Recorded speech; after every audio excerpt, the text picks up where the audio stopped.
സ്വയം സമ്പാദിച്ച് ആദായനികുതി അടച്ച ഏറ്റവും ചെറിയ പ്രായത്തിലുള്ള വ്യക്തിയെന്ന റെക്കോർഡ് ഇന്നും തകർക്കപ്പെട്ടിട്ടില്ല. ഈ റെക്കോർഡ് ശാലിനിക്കാണ്, മലയാളത്തിന്റെ സ്വന്തം ബേബി ശാലിനിക്ക്. ബേബി ശാലിനിയെയും അനിയത്തി ഷാമിലിയെയും പോലെ മലയാളികളുടെ ഹൃദയം കവർന്ന ബാലതാരങ്ങൾ മലയാള സിനിമയിൽ വേറെ ഉണ്ടായിട്ടുണ്ടോ എന്നത് സംശയമാണ്. ശാലിനിയാണ് ആദ്യം അഭിനയ രംഗത്തേക്കുള്ള തന്റെ അരങ്ങേറ്റം കുറിച്ചത്. തൊട്ടു പിന്നാലെ അനിയത്തി ഷാമിലിയും അഭിനയത്തിലെത്തി.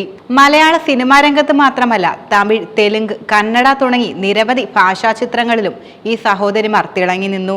ബേബി ശാലിനിയുടെയും അനിയത്തി ഷാമിലിയുടെയും സിനിമാ ജീവിതത്തിന്റെ ക്രെഡിറ്റിന് മുഴുവൻ അർഹൻ ഇരുവരുടെയും പിതാവായ AS ബാബുവാണ്.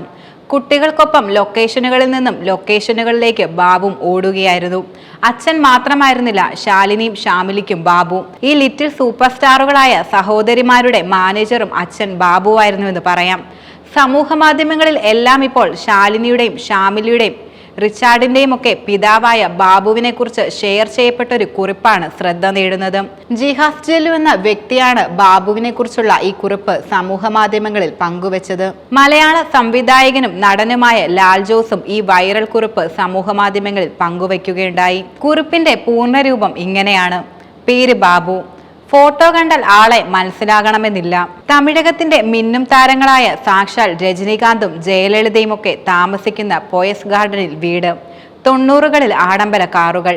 ചെന്നൈയിലും ബാംഗ്ലൂരിലും ഹൈദരാബാദിലുമൊക്കെ നിരവധി പ്ലോട്ടുകൾ. ഇവയെല്ലാം സിനിമയിൽ നിന്ന് ലഭിച്ച പണം ഉപയോഗിച്ച്. പക്ഷേ ഒരു സിനിമയിൽ പോലും അഭിനയിച്ചിരുന്നില്ല. ഒരു സിനിമ പോലും സംവിധാനം ചെയ്യുകയോ നിർമ്മിക്കുകയോ ചെയ്തിട്ടില്ല. സിനിമയുടെ ഒരു ടെക്നിക്കൽ പ്രവർത്തികളും ചെയ്തിട്ടില്ല. വ്യക്തിയെക്കുറിച്ച് പറയുന്നതിന് മുമ്പ് അല്പം ചരിത്രം പറഞ്ഞു തുടങ്ങാം. കൊല്ലം ജില്ലയിലാണ് ജനനം. ചെറുപ്പത്തിലെ തന്നെ സിനിമ തലയ്ക്ക് പിടിച്ചിരുന്നു. അന്നത്തെ തെന്നിന്ത്യൻ സിനിമയുടെ ആസ്ഥാനമായ മദ്രാസിൽ എത്തിച്ചേരണം, സിനിമയിൽ എന്തെങ്കിലുമൊക്കെ ആകണമെന്ന ആഗ്രഹത്തിന്റെ പേരിൽ ബാബുവും കൂട്ടുകാരനും കള്ളവണ്ടി കയറി മദ്രാസിലെത്തി. എന്നാൽ പ്രതീക്ഷിച്ചിരുന്നത് പോലെ അത്ര എളുപ്പമായിരുന്നില്ല സിനിമയിൽ കയറിപ്പറ്റുന്നത്. പട്ടിണി പരിവട്ടവുമായി കുറച്ചു ദിവസം മദ്രാസിൽ ചിലവിട്ടതോടെ കൂട്ടുകാരൻ തിരിച്ചു നാട്ടിലേക്ക് പോയി. പക്ഷേ ബാബു മദ്രാസിൽ തന്നെ നിന്നു. അതിനിടയിൽ ഒരു കടയിൽ ജോലിക്കായി കയറി. ബാബുവിന്റെ പരിശ്രമ ഫലമായി ഒരു ചെറിയ കട വളരെയധികം അഭിവൃദ്ധിപ്പെട്ടു.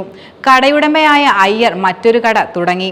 അത് പൂർണ്ണമായി ബാബുവിനെ ഏൽപ്പിച്ചു. പിന്നീട് അതിനടുത്തുണ്ടായിരുന്ന മലയാളി കുടുംബത്തിലെ പെൺകുട്ടിയായ ആലീസുമായി പ്രണയം. തുടർന്ന് വീട്ടുകാരുടെ സമ്മതത്തോടെ 1976 വിവാഹം. അടുത്ത വർഷം അവർക്ക് റിച്ചാർഡ് എന്നൊരു ആൺകുട്ടി ജനിച്ചു. പക്ഷേ ജീവിതം സത്യത്തിൽ വളരെ ദുസ്സഹമായിരുന്നു. കടയിലെ കച്ചവടം പതിയെ കുറഞ്ഞു വന്നു. വാടകയ്ക്ക് വീടെടുത്ത് മാറിയതിനാൽ ചിലവ് താങ്ങാവുന്നതിലും അധികമായി. ഈ ഒരു ബുദ്ധിമുട്ടേറിയ സാഹചര്യത്തിൽ 1979 ബാബു ആലീസ് ദമ്പതിമാർക്ക് ഒരു പെൺകുട്ടി ജനിച്ചു. ബാബുവിന്റെ ജീവിതം അപ്പാടെ മാറ്റിമറിക്കാൻ ഈ കുഞ്ഞിന്റെ വരവോടെ കഴിഞ്ഞു. ബാബു സ്വപ്നം കണ്ടതിനപ്പുറത്തേക്ക് അവരുടെ ജീവിതത്തെ മാറ്റിമറിച്ച ആ പെൺകുട്ടിയുടെ പേര് ശാലിനി എന്നായിരുന്നു. മിടുമിടുക്കിയായ അവൾ ചെറുപ്പത്തിൽ തന്നെ കടയിൽ വരുന്നവരെ അനുകരിച്ച് കാണിക്കുമായിരുന്നു. ഈ പ്രദേശത്തെ എല്ലാവരുടെയും പ്രിയങ്കരിയായിരുന്നു അവൾ. ബാബുവിന് ഫോട്ടോഗ്രാഫി എന്നത് വളരെ താല്പര്യമായിരുന്നു. അതിനാൽ തന്റെ മകളുടെ ചിത്രങ്ങൾ ധാരാളം അദ്ദേഹം എടുത്തിരുന്നു. ചില വാരികകളിൽ അവ അയച്ചു കൊടുക്കുകയും അവ പ്രസിദ്ധീകരിക്കപ്പെടുകയും ചെയ്തിട്ടുണ്ട്. അത്തരമൊരു ഫോട്ടോ കണ്ട് താല്പര്യം തോന്നിയ നവോദയ ജിജോ ബാബുവിന്റെ കടയിലെ നമ്പർ കണ്ടെത്തി വിളിച്ചു. അടുത്ത ദിവസം തന്നെ ബാബു ശാലിനിയുമായി നവോദയയുടെ ഓഫീസിലെത്തി. നവോദയയുടെ ഫാസിൽ സംവിധാനം ചെയ്യുന്ന എന്റെ മാമാട്ടിക്കുട്ടിയമ്മയ്ക്കെന്ന ചിത്രത്തിലേക്ക് ബാലതാരത്തെ അന്വേഷിച്ച് മടുത്തിരുന്ന നവോദയ്ക്ക് ശാലിനിയുടെ രൂപവും കുസൃതികളുമൊക്കെ ഒത്തിരി ഇഷ്ടമായി. അങ്ങനെ അഭിനയ രംഗത്തേക്ക് അരങ്ങേറ്റം കുറിച്ച ആ കൊച്ചു താരത്തെ പിന്നീട് ലോകം വിളിച്ചത് ബേബി ശാലിനി എന്നായിരുന്നു.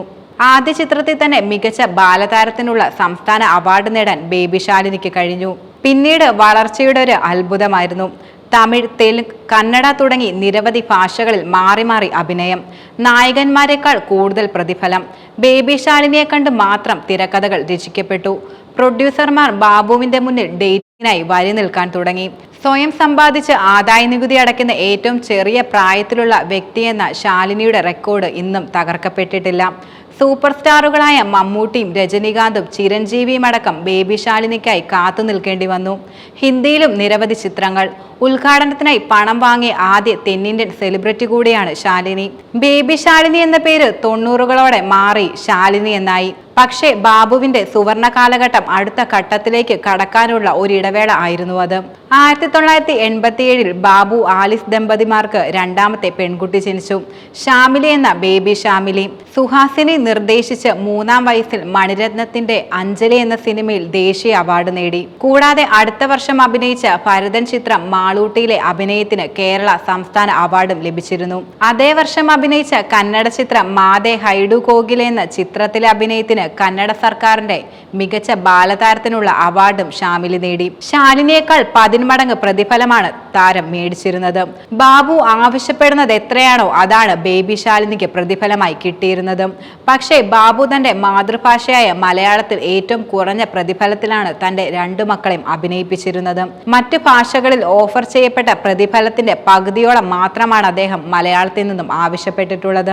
മാത്രമല്ല മലയാളത്തിൽ നിന്നുള്ള റോളുകൾക്ക് അദ്ദേഹം മുൻഗണന നൽകുകയും ചെയ്തു. സൂപ്പർ താരങ്ങൾക്കൊപ്പം എല്ലാ ഭാഷകളിലും പണം ലഭിച്ചിട്ടും സിനിമാ രംഗത്ത് സജീവമായി അഭിനയിച്ചിട്ടും മക്കളുടെ വിദ്യാഭ്യാസത്തെ അതൊന്നും ബാധിക്കാതിരിക്കാൻ അദ്ദേഹം പ്രത്യേകം ശ്രദ്ധിച്ചിരുന്നു. ഹൈസ്കൂൾ കാലഘട്ടത്തിൽ തന്റെ 2 മക്കളുടെയും സിനിമാ ജീവിതത്തിന് അദ്ദേഹം ബ്രേക്ക് നൽകി. അങ്ങനെ ഒരു സിനിമയിൽ പോലും അഭിനയിക്കാതെയും സിനിമയിൽ ഒന്നും ക്രിയേറ്റീവായി ചെയ്യാതെയും ബാബു എന്ന ആ മനുഷ്യൻ സിനിമയിൽ എല്ലാമായി മാറി. സിനിമ സ്വപ്നം കണ്ട അദ്ദേഹം പതിറ്റാണ്ടുകാലം സിനിമാ സെറ്റിലെ ഏറ്റവും വിലയുള്ള വ്യക്തിയായി മാറാൻ തന്റെ മക്കളിലൂടെ ബാബുവിന് കഴിഞ്ഞു.